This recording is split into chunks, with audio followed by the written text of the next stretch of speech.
मेरा नाम मनोज भाटिया है। मैं गांव मोदीपुर में खेती कर रहा हूँ।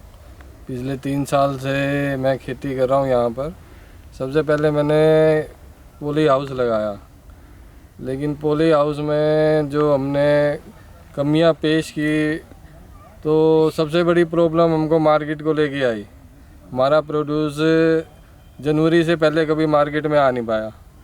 तो उसके बाद हमने प्लान किया कि कोई ऐसा स्ट्रक्चर हमको मिले जिसमें हम ट्रांसप्लांटिंग पहले कर पाएँ, ताकि हमारा प्रोड्यूस जो मेन यहाँ शादियों का सीज़न है उसमें आ जाए। शादियों का कौन सा सीज़न है? शादियों का ये अक्टूबर नवंबर का महीना है, जिसमें मेन मार्केट के रेट भी अच्छे मिलते हैं और आपका प्रोडक्शन भी ठीक आता है, टेम्परेचर भी ठीक होता है। तो अभी पॉली हाउस में सबसे बड़ी प्रॉब्लम थी कि अगस्त से पहले हम ट्रांसप्लांटिंग प्लान ही नहीं कर पाते थे। क्यों? गर्मी के चलते? हाई टेम्परेचर जी। टेम्परेचर ज़्यादा हाई रहता था, पॉली के इफेक्ट के कारण, और टेम्परेचर राइज करता था। तो अगस्त 15 के बाद ही हम इसमें सोचते थे कि क्रॉप ट्रांसप्लांट करनी है। तो नेट हाउस में हमने 20 जुलाई के आसपास क्रॉप ट्रांसप्लांट कर दी।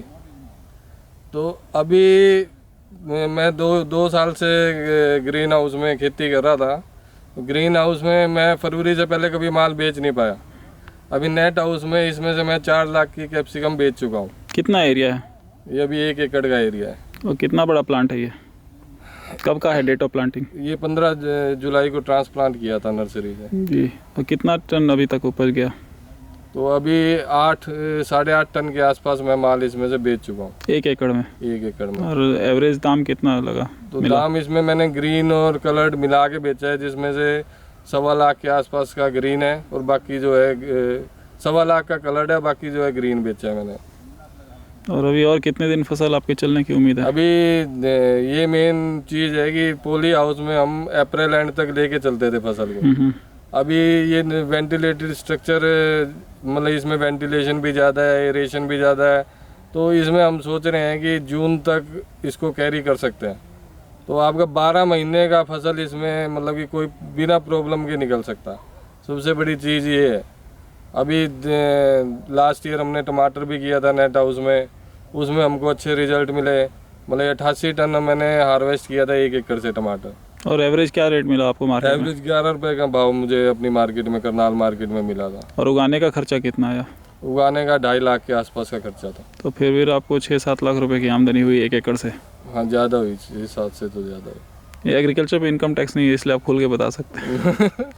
नहीं, तो अभी मेन चीज़ क्या है कि इस एरिया के लिए, मेरे करनाल वाले एरिया या हरियाणा एरिया के लिए, मेरे को जो लगता है कि ऐसा स्ट्रक्चर चाहिए जिसमें हम मार्केट के हिसाब से अपनी क्रॉप की प्लानिंग कर पाए। अभी सबसे बड़ी वेंटिलेशन की, एरेशन की, हाई टेम्परेचर की प्रॉब्लम जो पॉली हाउस में आती है, वो नेट हाउस में हमारे पास, मतलब उन चीज़ों को हम अवॉइड कर सकते हैं। सिर्फ एक रेनी सीजन का ड्रॉबैक नेट हाउस में होता है जी। लेकिन उसको हम अगर प्रॉपर ड्रेनेज सिस्टम बनाएं, स्लोप करके रखें शुरू में जब नेट हाउस लगाना है, और आपका पानी साथ के साथ बाहर निकल रहा है, तो आप क्रॉप को अच्छे तरीके से ले सकते हो। कोई ऐसी प्रॉब्लम नहीं है। तो अब ये बेड की हाइट देख लो, बेड की हाइट प्रॉपर हो और उसके बाद आपका मल्चिंग किया हुआ हो जी, और ड्रेनेज आपका प्रॉपर हो, तो आपको पूरे सीजन में कोई भी ऐसी प्रॉब्लम फेस नहीं करनी पड़ती, जिसके कारण कि नेट हाउस और पॉली हाउस का मतलब कि कंपैरिजन कर ही नहीं सकते, क्योंकि नेट हाउस में आप टेम्परेचर, एरेशन, सारी चीज़ें मतलब कि आपको बेटर मिलती है। मगर मेरे ख्याल से बारिश आने से और भी कोई बीमारी तो नहीं होती? बीमारी का असर तो नहीं होता? ह्यूमिडिटी का है, लेकिन माइट्स का अटैक आपको पॉली हाउस में भी मिलता है। वो यहाँ माइट्स का अटैक नेट हाउस में भी है। तो वो चीज़ें, तो जो पॉली हाउस की प्रॉब्लम है पेस्ट की, वो ही नेट हाउस की है, कोई अलग नहीं है उससे। अगर ज़्यादा बारिश अगर अंदर आ गई तो उससे कोई नुकसान? नुकसान तो आप ड्रेनेज कर रहे हो ना, प्रॉपर ड्रेनेज है आपका, रूट जोन आपका मतलब कि इतना ज़्यादा सैचुरेटेड नहीं होता कि आपका प्लांट डैमेज हो।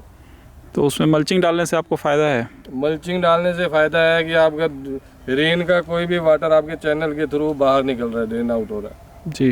तो जो आप इरिगेशन कर रहे हो, तो उसी से ड्रिप से जो इरिगेशन या फर्टिगेशन जा रहा है, उसी का जो है असर है, बाकी कोई इतना प्रॉब्लम और नहीं है। अपने अनुभव से क्या आप कह सकते हैं कि लखनऊ गुजरात महाराष्ट्र जहाँ भी इस तरह का ड्राई एरिया है वहाँ पे पॉली हाउस के बजाय नेट हाउस की खेती होनी चाहिए? मेरे हिसाब से तो जहाँ अपने समर ज़्यादा है, जी। मतलब कि समर का एरिया ज़्यादा है, जहाँ समर का पीरियड ज़्यादा है, तो वहाँ नेट हाउस की खेती ही वायबल है। मतलब कि अपने साल में अभी 15 दिसंबर से 15 जनवरी जो विंटर का सीज़न है अपने हमारे एरिया में, अगर मतलब कि वहाँ अगर टेम्परेचर गुजरात में अगर 10 डिग्री तो मिनिमम मेरे ख्याल से टेम्परेचर जाता, तो वहाँ तो ओवरऑल अगर आप बात करेंगे तो नेट हाउस टेक्नोलॉजी ज़्यादा बेटर है पॉली हाउस से। और बाकी किसान भाइयों के लिए आपका कोई संदेश? बाकी किसान भाइयों से को यही संदेश है कि अपनी फसल को अच्छी तरह समझो, पहले उसके मार्केट का प्लान करो। मार्केट अगर आपके समझ में आ गई, उसके हिसाब से आपका प्रोड्यूस आया, तो इस जैसा पैसा किसी भी धंधे में नहीं है। ये धंधा सबसे बढ़िया धंधा है, इसको करने का बस। आपने कहाँ तक पढ़ाई की है डॉक्टर साहब? मैं पीएचडी की है वेजिटेबल साइंसेज। वेजिटेबल साइंसेज में। और इसके पहले भी ये पॉली हाउस और नेट हाउस करने के पहले भी आपने खेती में काफ़ी हाथ आजमाए हुए हैं? पॉली हाउस नेट हाउस करने से पहले मैंने ओपन में 3.5 एकड़ से शुरू में ड्रिप लगा के फार्मिंग शुरू करी थी। उसके बाद धीरे धीरे एक्सपेंड किया। आज के टाइम में मेरे पास 32 एकड़ ओपन फील्ड फार्मिंग का है और ये 3 एकड़ प्रोटेक्टेड का है।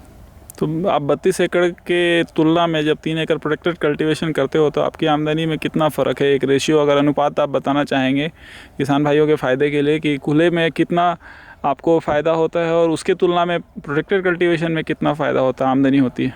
प्रोटेक्टेड कल्टीवेशन में आमदनी एंडलेस है। अगर आप जितना जल्दी एक्सपीरियंस करते हो इस चीज़ का, मतलब इसका पोटेंशियल आप 20 लाख रुपए तक का मान सकते हो कि 20 लाख रुपए अगर अच्छे रेट आपको मिलते हैं, मार्केट के हिसाब से आपका प्रोड्यूस आता है, आपका जो फसल आपकी ऑप्टिमम कंडीशन में चल रही है वो मिलती है, तो 20 लाख की फिगर कोई ज़्यादा बड़ी फिगर नहीं है।